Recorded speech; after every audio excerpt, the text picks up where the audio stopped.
Greetings. I know you're busy taking over the world and basking in this New Year's motivation and dedication, but just give me a moment. I want to share with you a quick question and answer that I received from one of my colleagues over the past weekend. The question was, you asked me to establish my personal brand, so I set up some different steps. How does my personal brand translate into the job search? So let's go through that briefly, very quickly. Number one, there's no better feeling than to walk into an interview or walk into your first day on the job and either your manager or one of your senior colleagues makes the statement, "I'm familiar with your work on this website," or "I'm familiar with your blog post," or "I've seen you speak at this particular event within your particular industry." No better feeling.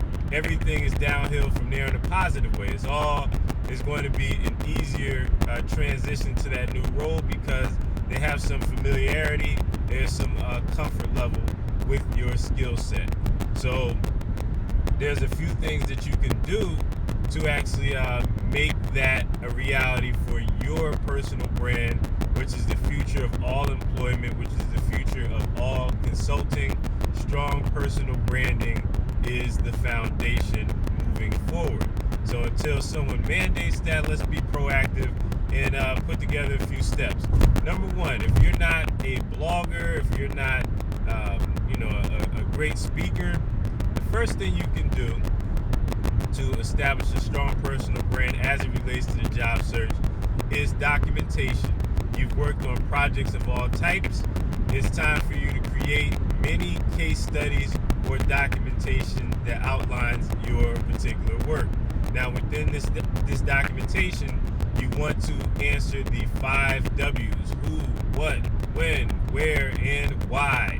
You want to explain the details of the project without, giving away intellectual property or, telling trade secrets. Just the basics of the project. From a courtesy standpoint, it also helps to be upfront with the project manager or the executive team in letting them know that you will be compiling a case study based on successful completion of this project.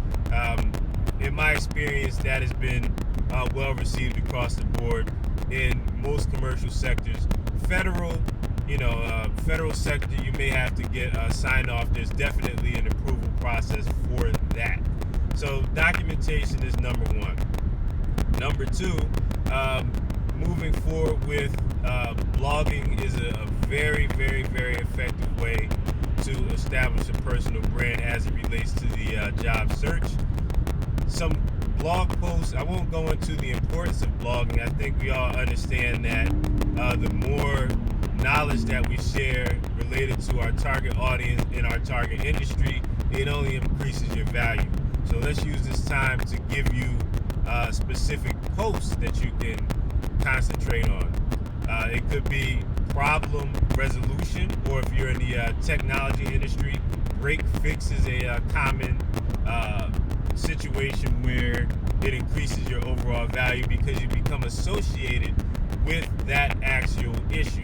So if you're in IT, for example, and there's a specific issue with installation of Windows 8, maybe it would be to your best benefit to create a post on how it was broken and how you resolved it. Include screenshots, include other hyperlinks if necessary. So we have documentation, we also have blogging, and the third would be you can use podcasting, speaking of some sort.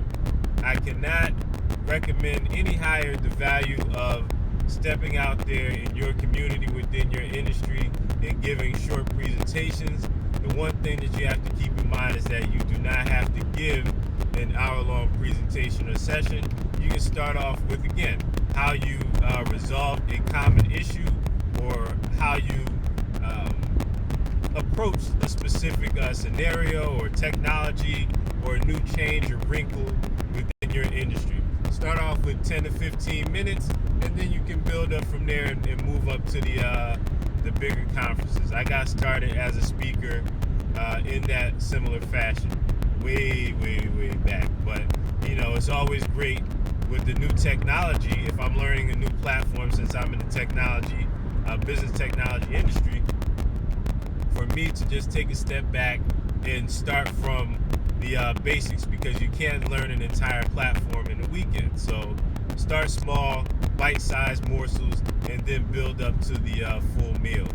So within your resume, you want to include any case studies, any documentation. Make sure that it's accessible on a web server of some sort, and so that you can actually link to it within the resume. You want your resume nowadays to be as interactive as possible.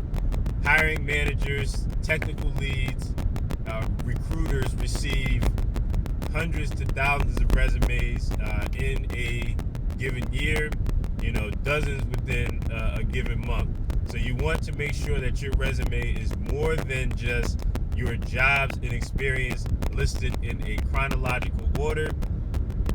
Your jobs listed in a chronological order is not a resume. It is just a list of jobs on paper. So you want to be cognizant of making sure your resume has hyperlinks. It has links to videos. It has links to many different examples that shows or demonstrates why you are the best candidate. In every instance and example, candidates who apply for jobs, who take the time to invest in their personal brand, will always earn a higher wage or salary than their non-branding counterparts. So you want to be on the side of the highest earnings, because if you get into a position, let's say you don't invest in your brand, and you're engaged in water cooler talk, and the subject of salary comes up, and you find out that your colleague who you've read about before, you've heard of, due to their investment in themselves and their personal brand, is earning $5,000 to $10,000 more than your salary, and you're essentially doing the same work, it will cause tension and resentment within the workplace. Subconsciously, you may start to get the ball rolling to look for work that is paying you on the level of your peers. So you definitely want to make sure that your brand, you're investing in it, and you're taking the steps each and every day to continue to establish that to people, because you never know where your opportunities are going to come from. You never know where your next job, where your next position, your next promotion will lie. When you set your personal brand in motion, it's like putting a flag in the ground or casting a fishing rod into a river. You never know who's going to bite or show interest into it. So make sure that you put yourself in position to win in 2013. If you have any questions on personal branding, resume writing, just establishing your skill sets overall, I'm available to discuss. You can email me at hello@mrshadid.com. That is MRSHAD like David, E like Edward, D.com. So you can also follow me on Twitter at Mr. Shadid. Once again, Shadid Eleazer signing off. Make sure that your personal brand is included in your next job search. Go digital.